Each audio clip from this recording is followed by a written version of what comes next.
On the morning of June 11, 2026, fans across 3 countries woke up to the start of the largest World Cup in history. By that afternoon, headlines weren't just about goals or upsets. They were about heat warnings, ticket prices, and players asking whether anyone had thought this through properly. This is the story of how a tournament built on the promise of inclusion became a tournament defined by something else entirely. So here's the big question. Has football's biggest stage grown faster than its own organizers can manage it? To understand how we got here, you have to go back to the decision itself. World football authorities expanded the competition from 32 teams to 48, spreading 104 matches across the United States, Canada, and Mexico. The pitch from the governing institution was simple. More nations get a chance to play on the world's biggest stage. More countries feel seen. More commercial value gets unlocked. On paper, it sounded like progress nobody could argue against.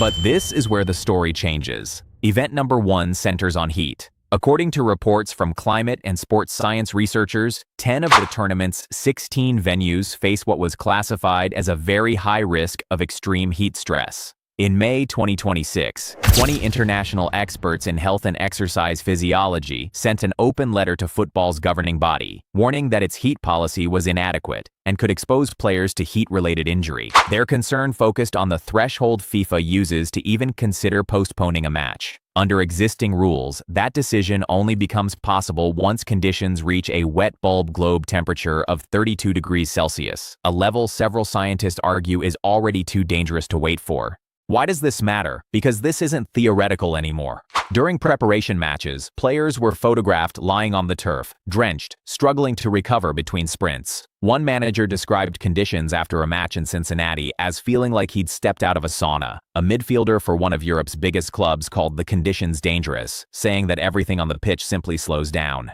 In one warm-up fixture in Miami, 10 players from a single team asked to be substituted because of the heat. That alone would be significant. Yet, the situation goes further. Event number 2 involves travel. With 3 host nations and 16 cities, teams face transcontinental movement that no previous tournament required. Some squads will travel over 1,000 miles during the group stage alone. Sports scientists studying recovery have noted that distance itself isn't the core issue. The real problem is what travel takes away. Time for proper training adjustments, consistent meal schedules, and reliable sleep. Nearly half of the group stage kickoffs fall in the early morning hours on European time, meaning players accustomed to evening matches are now competing when their bodies expect to be asleep. Some federations have responded with elaborate countermeasures, including custom sleep equipment shipped into team hotels. Others simply don't have the budget to do the same. Here is why this matters. The teams with more resources can soften these problems. The smaller federations, the ones the expanded format was supposed to empower, often cannot. Event number 3 is where supporters enter the story. Dynamic ticket pricing, a system where prices shift based on demand, pushed final match tickets as high as $11,000. The backlash was immediate. Fans, politicians, and several players publicly criticized the approach, and multiple state attorneys general opened inquiries into the practice. Observers have noted that for a tournament marketed around accessibility and global participation, a pricing model that prices out everyday fans sends a contradictory message. The contrast has raised questions about what inclusion actually means in modern football. Is it about how many flags appear at the opening ceremony, or about who can realistically afford to walk through the gates? Institutionally, the picture becomes more complicated still.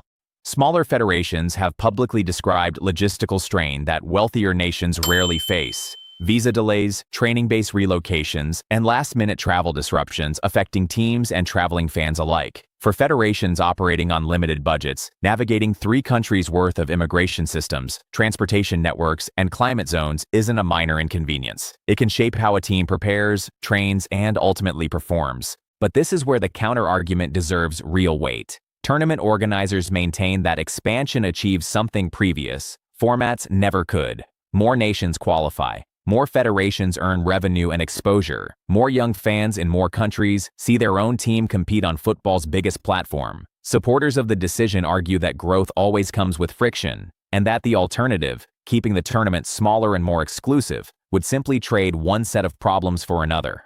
Limited opportunity instead of logistical complexity. That argument isn't without merit. Football has long used the World Cup to expand its global footprint, and previous expansions, from 16 to 24 teams in the 1980s, eventually settled into the normal rhythm of the sport. Yet the larger question is whether this expansion happened at the right pace, in the right conditions, with the right safeguards in place. Critics argue that growing the tournament without simultaneously rebuilding the heat policy, the travel calendar, and the pricing structure created predictable strain. Others argue that no amount of planning could have fully anticipated a tournament this size, spread across 3 nations with different climates, infrastructure, and political relationships. The bigger picture here extends beyond one summer. How this tournament is remembered, organizationally, will likely shape how future expanded events are planned.